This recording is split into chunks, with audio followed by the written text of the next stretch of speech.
नमस्कार। आज हम बात करेंगे 2026 के लिए कुछ बहुत ही दिलचस्प इन्वेस्टमेंट थीम्स के बारे में।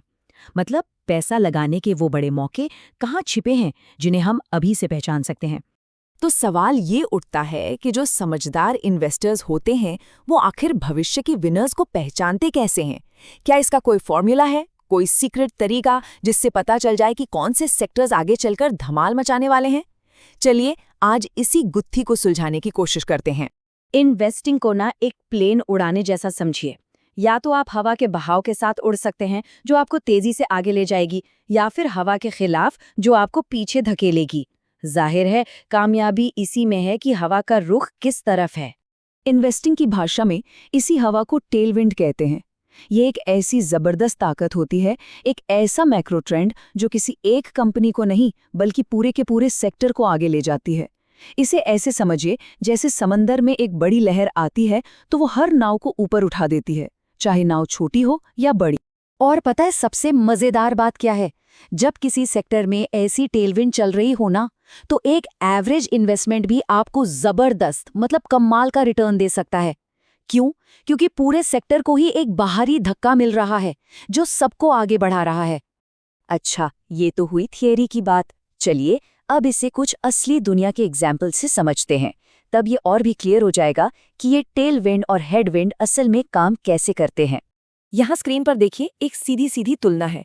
एक तरफ हैं गोल्ड लेंडर्स, सोने के दाम बढ़ रहे हैं, गोल्ड लोन की डिमांड है तो उन्हें मिल रही है एक जबरदस्त टेलविंड। और दूसरी तरफ है टोबैको इंडस्ट्री, इन पर जीएसटी बढ़ रहा है, हेल्थ टैक्स लग रहे हैं, सरकार भी डिस्करेज कर रही है।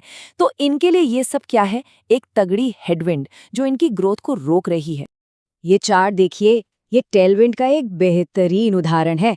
हुआ ये कि सरकार ने ऑटो सेक्टर पर जीएसटी कम कर दिया।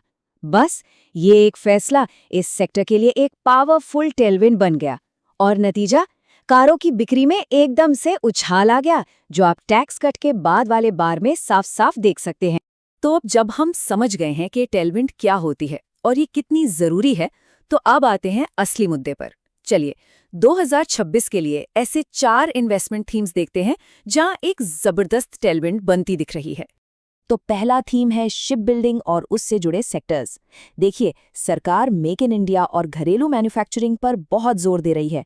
इसके लिए बड़े बड़े इंसेंटिव्स दिए जा रहे हैं। तो ये पूरे इकोसिस्टम के लिए एक बहुत बड़ी टेलविंड है।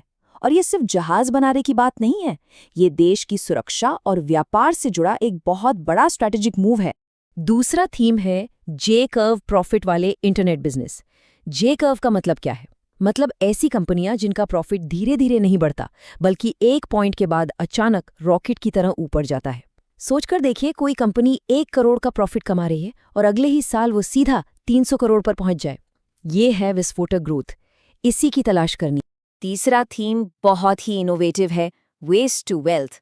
मतलब कचरे से पैसा बनाने वाली कंपनियां जैसे कि अरोमा केमिकल्स, कॉफी प्रोसेसिंग में वेस्ट का इस्तेमाल, या फिर पुरानी बैटरी से लेड रिसाइकिल करना। ये सब सर्कुलर इकोनॉमी का हिस्सा हैं और ये ट्रेंड सिर्फ पैसे के लिहाज से नहीं बल्कि सस्टेनेबिलिटी के नजरिए से भी बहुत तेजी से बढ़ रहा है। और चौथा थीम सिलेक्ट कैपिटल गुड्स। देखिए यहाँ पर पूरे कैपिटल गुड्स सेक्टर पर पैसा नहीं लगाना है, बल्कि बहुत सिलेक्टिव होना है। हमें उन खास हिस्सों यानी नीशेस पर फोकस करना है जहां एकदम क्लियर टेलविंड हो, जैसे कि रेलवे के सेफ्टी सिस्टम्स या फिर नए जमाने के एडवांस्ड बिल्डिंग मटेरियल्स। यहाँ पर सही चुनाव करना ही गेम चेंजर होगा। तो ये तो हो गई 4 थीम्स, लेकिन सिर्फ थीम्स जानना काफी नहीं है। अब एक कदम पीछे हटते हैं और एक ऐसे फ्रेमवर्क की बात करते हैं जो किसी भी इन्वेस्टर के लिए बहुत जरूरी है। एक ऐसा ढांचा जो हर हाल में काम आएगा, चाहे मार्केट कैसा भी हो। ये बात बहुत गहरी है।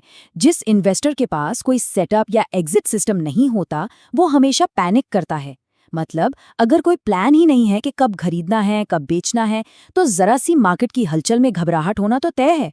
ये तो अंधेरे में तीर चलाने जैसा हुआ। तो इस घबराहट से बचने का एक सिंपल सा 3 स्टेप का फ्रेमवर्क है।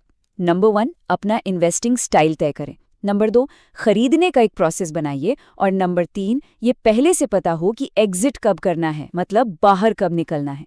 जब ये तीनों चीजें क्लियर होंगी तो दिमाग शांत और फोकस्ड रहेगा। और हाँ, एक बात हमेशा याद रखनी है, कंपाउंडिंग का असली मजा आखिर में आता है। इसके जो फायदे हैं वो बैक एंडेड होते हैं, मतलब शुरुआत में धीमे और बाद में बहुत तेज। तो अगर वो जबरदस्त ग्रोथ चाहिए तो मार्केट में लंबे समय तक टिके रहना सबसे ज्यादा जरूरी है। छोटे मोटे उतार चढ़ाव से डरकर बाहर निकल गए तो कंपाउंडिंग का सारा जादू ही खत्म हो जाता है। अगर ये एनालिसिस काम का लगा हो तो इसे लाइक और शेयर जरूर करें। इससे ये इनसाइट्स और लोगों तक भी पहुंच पाएंगी। और आखिर में एक सवाल, आपके हिसाब से आने वाले कल में कौन सी बड़ी टेलविंड चल सकती है? सोचिए उन बड़े ट्रेंड्स के बारे में जो हमारी दुनिया को एक नई शक्ल दे सकते हैं।